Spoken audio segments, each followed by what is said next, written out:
इसके लिए वनवास दे देती है। तब राजा दशरथ जी अपने पुत्र भगवान राम के वियोग में उनकी मृत्यु हो जाती है। और ये सब उधर ननिहाल में कैकेयी पुत्र भरत जी को सब कुछ आभास हो जाता है।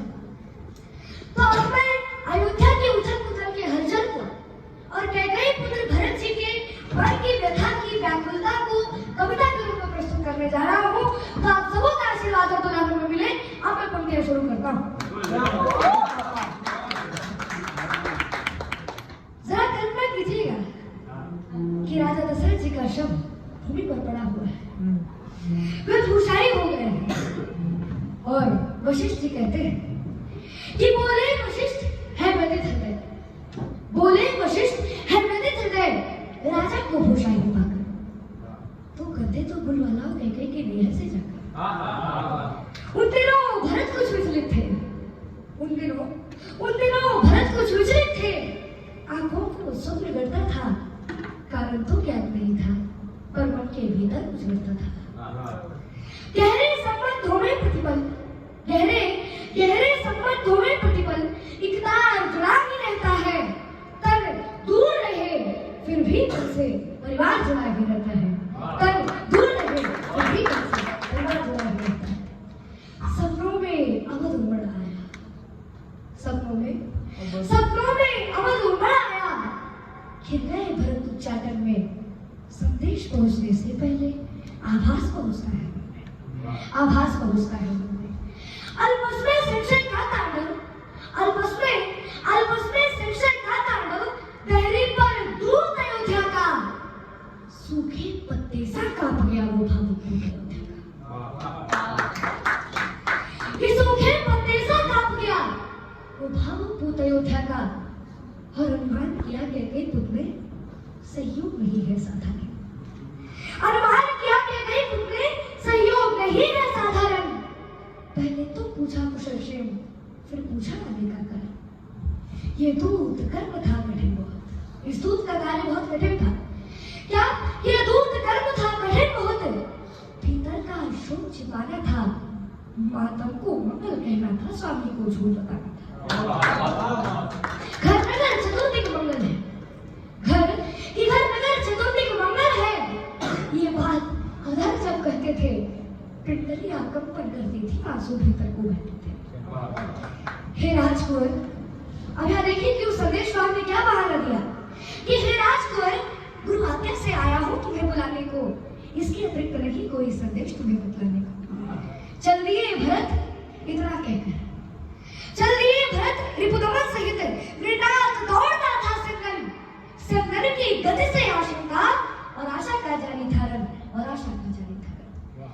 जब किया प्रवेश अयोध्या में, जब किया प्रवेश अयोध्या में, गलियों में सन्नाटा देखा, संशय का ज्वार उमड़ आया और धीरज में भाटा देखा।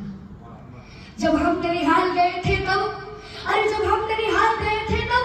ऐसा नगरी का रंग था। हर चौखट इतनी मौन थी और आंगन इतना गर्म था। जिस ओर भरत का रंग देखा, मुंह फेर खड़े हो गए। अब यहाँ देखिए कि अयोध्या वाले भरत जी को कैसे ट्रीट कर रहे हैं कि जिस ओर भरत का रंग देखा, मुंह फेर खड़े हो गए लोग। कैकेयी सुनने मन में सोचा, मैं मानुष हुआ महारोग, मैं मानुष हुआ महारोग। सबकी आंखों में तिरस्कार, अरे सबकी आंखों में तिरस्कार, कैसा नृत्य भागा हूँ जो सावन का सोया सोया सीधा पंचकर में जागा हूँ।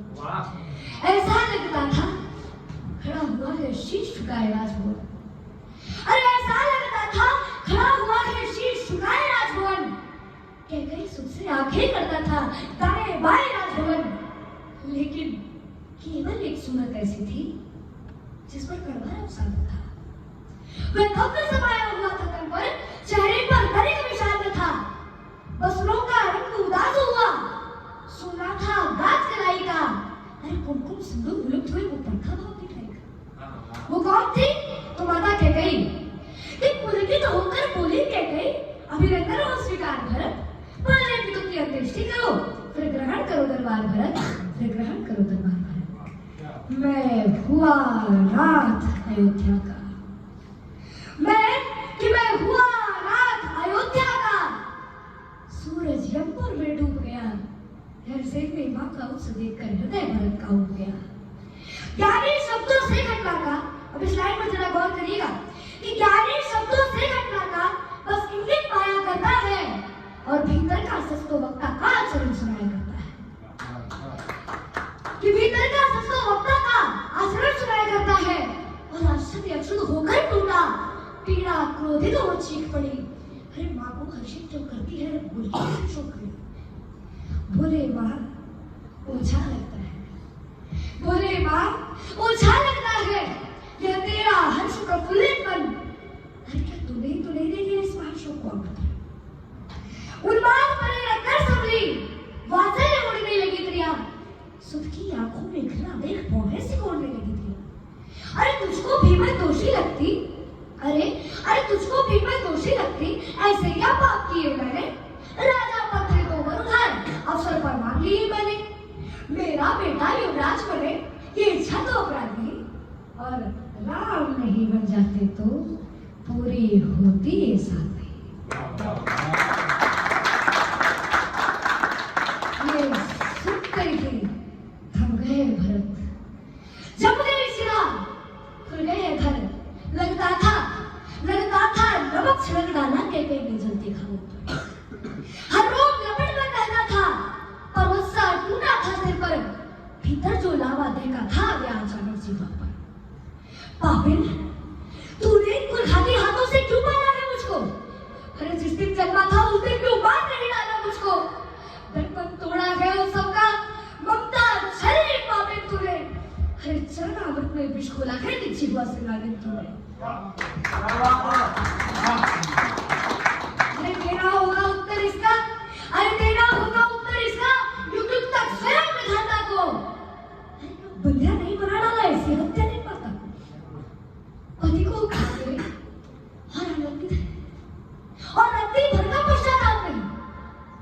अरे रघुवंश मुकुट मणिहीन किया, इससे बढ़कर कुछ बात नहीं।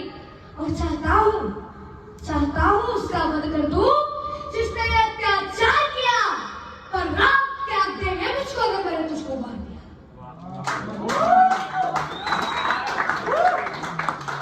पर राम त्याग देंगे मुझको अगर मैंने तुझको मार दिया। और एक क्षण आंखें नम होती थी, एक क्षण भ्रुकुटी चढ़ जाती थी, अभिव्यक्त भरत का मन करते भाषा थोड़ी पड़ जाती थी। और चल दिए भरत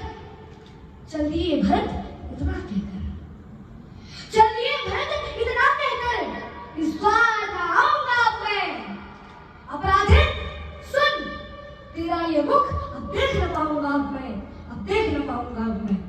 संतति के सुख की चाहत में अब इस घृणा को मैं करुणा के रूप में बदल दूं तो आप सबका आशीर्वाद मिले कि संतति के सुख की चाहत में न धरा एक कर जाती है, पर बेटा अपमानित कर दे मां उस क्षण में ही मर जाती है।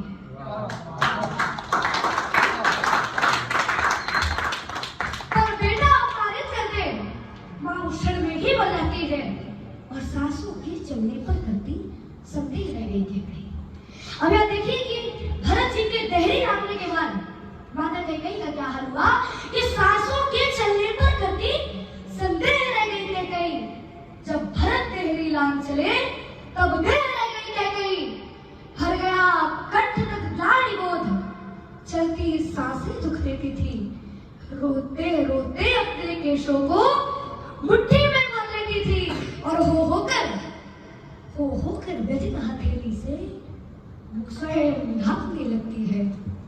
हो होकर व्यथित हथेली से मुख स्वयं ढांकने लगती है। उसका दुख वर्णन करने में लेखनी कांपने लगती है। बहुत बहुत धन्यवाद।